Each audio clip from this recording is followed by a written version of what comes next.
বন্ধুরা ইন্সপিরেশন চ্যানেলে সবাইকে স্বাগত জানাই।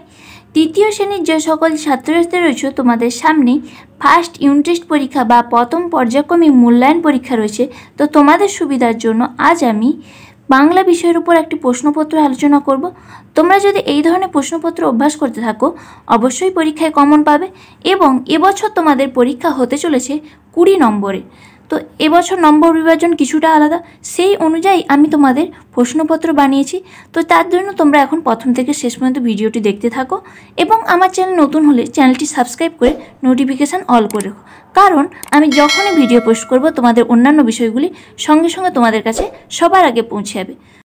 তাই সাবস্ক্রাইব করতে অবশ্যই ভুলো না। তো চলো শুরু করা যাক আজকের প্রশ্নপত্র আলোচনা পর্ব।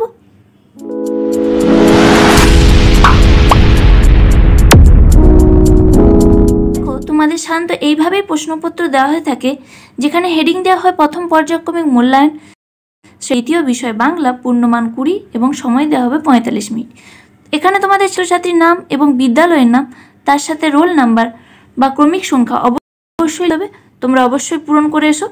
এরপর একের দাগ দিয়ে কী বলেছে দেখো, সঠিক শব্দ বসিয়ে শূন্যস্থান পূরণ করো। এখানে রয়েছে তোমাদের 4টি শূন্যস্থান, প্রত্যেকটার জন্য 1 মার্ক করে, তাই 1 × 4 = 4। প্রথম লাইনে কি বলেছে, সারাদিন ড্যাশ লাগে নানা ছবি ড্যাশ। তো আমরা জানি এটা তোমাদের পাঠ্য বইয়ের এক কবিতা থেকে নেওয়া হয়েছে। তো সেখান থেকে আমি বলছি সারাদিন ভালো লাগে, উত্তর তোমাদের কি হবে সেটা এখানে লিখে দেখিয়ে দিচ্ছি। সারাদিন ভালো লাগে, মনে পড়ছে কবিতাটা? বা সারাদিন ভালো লাগে নানা ছবি আঁকতে। আশা করি বুঝতে পারছো। এরপর কি বলেছে, খাতার ড্যাশ চাই ড্যাশ রাখতে। খাতার পাতায় চাই মনখানা রাখতে। আশা করি বুঝতে পেরেছো। এই কবিতাটি পড়ে তোমরা বুঝতে পারলে কোন কবিতা থেকে নেওয়া হয়েছে? সারাদিন কবিতা থেকে নেওয়া হয়েছে, যেটা সুনির্মল চক্রবর্তীর লেখা। তোমরা এই রকম তোমাদের পাঠ্য বইতে যে যে কবিতাগুলো আছে সেগুলো তোমরা লাইন ধরে ধরে মুখস্থ করে রেখো, কারণ এইভাবে তোমাদের শূন্যস্থান পূরণ দিয়ে দিতে পারে। তো এর পরের প্রশ্ন 2 এর দাগে কি বলেছে দেখো, 2 এর দাগে বলেছে সঠিক উত্তরের তলায় দাগ দাও। এখানে রয়েছে তোমাদের 4টি প্রশ্ন, প্রত্যেকটা প্রশ্নের জন্য 1 মার্ক করে, তাই 1 × 4 = 4। তো কয়ে বলেছে আমায় খাটিয়ে মারলে মিছিমিছি গড়িমসি খুব। এটা হবে আমায় খাটিয়ে মারলে মিছিমিছি, তাই আমি যেহেতু বলেছে সঠিক উত্তর তলায় দাগ দিতে, তাই এই তলায় দাগ দিয়ে দিলাম। এরপর ক্ষয়ে বলেছে শিকারির বিছানার পাশে থাকতো লোটা, তীরধনুক, গুলতি আর ছবি। আমরা সবাই জানি শিকারির বিছানার পাশে থাকতো তীরধনুক, গুলতি। এরপর গয়ের দাগে বলেছে নদীমা ঢেউ দুলিয়ে আসেন হিরণ্যবক্ষা পিশাচ সোনা। এটা হবে হিরণ্যবক্ষা। ঘয়ে বলেছে এখন নাকি ফুলপরীরা নেমে আসে চাঁদে পাহাড়ে পৃথিবীতে। এখন নাকি ফুলপরীরা নেমে আসে পৃথিবীতে। এরপর দেখো 3 এর দাগে কি বলেছে, শব্দের অর্থ লেখো। এখানেও রয়েছে 4টি প্রশ্ন, প্রত্যেকটা প্রশ্নের জন্য 1 মার্ক করে, তাই 1 × 4 = 4। তো কয়েক দাগে কি বলেছে দেখো, প্রতিজ্ঞা। প্রতিজ্ঞা শব্দার্থ হবে শপথ, বুঝতে পারলে। এরপর ক্ষয়ে বলেছে শোভন। শোভনের মানে বা শব্দার্থ হবে ছিমছাম। এরপর গয়ে বলেছে নাইতে। নাইতে মানে এটা হবে স্নান করা।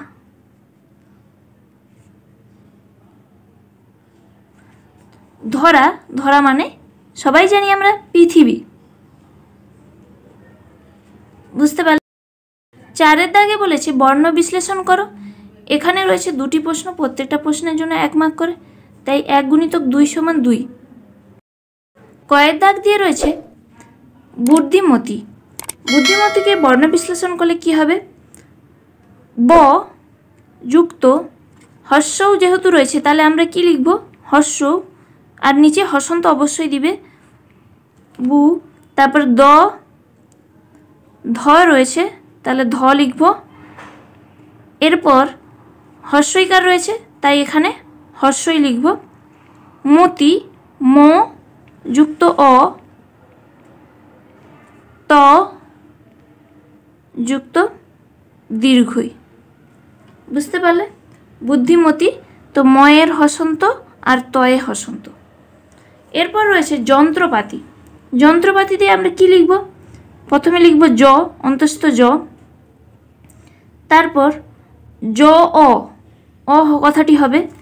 এরপর হবে জন, দন্ত ন, যন্ত্রপাতি, ত যুক্ত র, যন্তর পাতি, প যুক্ত আ, ঠিক আছে, পাতির, আচ্ছা, আ, আবার তয় হস্যই, ত যুক্ত হস্যই। বুঝতে পারলে? তাহলে যন্ত্রপাতি, এইভাবে হলো যন্ত্রপাতির তোমাদের বর্ণ বিশ্লেষণ। 5 দাগে বলেছে শব্দ যুগলের অর্থ পার্থক্য লেখো। এখানে রয়েছে তোমাদের 2টি প্রশ্ন, এর জন্য 2 মার্ক করে, তাই 2 × 2 = 4। তো প্রথমে আশা, আ তালপশয় আকার আশা, আরেকটি রয়েছে আ দন্তশয় আকার। আশা মানে হচ্ছে আ তালপশয় আকার আশা, আশা মানে কামনা। আর আ দন্তকার আশা, আশা মানে হচ্ছে আগমন। এইভাবে অর্থ পার্থক্য তোমাদের বইতে যা যা রয়েছে অবশ্যই মুখস্থ করে রেখো। আর একটা বাড়ি, বাড়ি মানে হচ্ছে জল। আর বয়াকার হয় সেই বাড়ি, বাড়ি মানে ঘর বা গৃহ, তোমরা যেটা বলতে পারো, ঠিক আছে।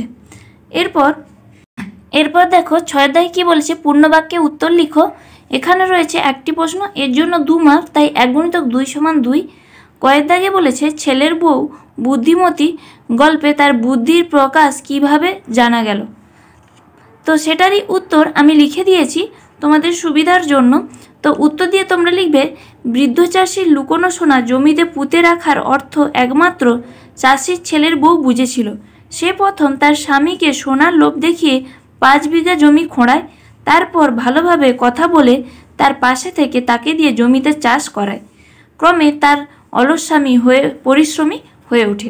চাষির ছেলের বউয়ের এই ধরনের কাজের মধ্য দিয়ে তার বুদ্ধিমতির পরিচয় পাওয়া গেল গল্পের মধ্যে। আশা করি তোমরা প্রশ্নটার উত্তর বুঝতে পেরেছ। এই ধরনের তোমাদের পাঠ্যে অন্যান্য প্রশ্নগুলি এইভাবে মুখস্থ করে রেখো, কারণ তোমাদের এবছর কিছু 2 মার্কের প্রশ্ন আসতে চলেছে। ভিডিওটি ভালো লাগলে অবশ্যই লাইক করো, বন্ধুদের সাথে শেয়ার করতে ভুল না। এছাড়া বন্ধুরা তোমাদের অন্যান্য বিষয়ে ভিডিও পেতে চাইলে এই ভিডিওর নিচে ডেসক্রিপশান বক্সের লিঙ্ক পেয়ে যাবে, কিংবা তোমরা চ্যানেলে গিয়ে প্লেলিস্ট থেকে দেখে নিতে পারো।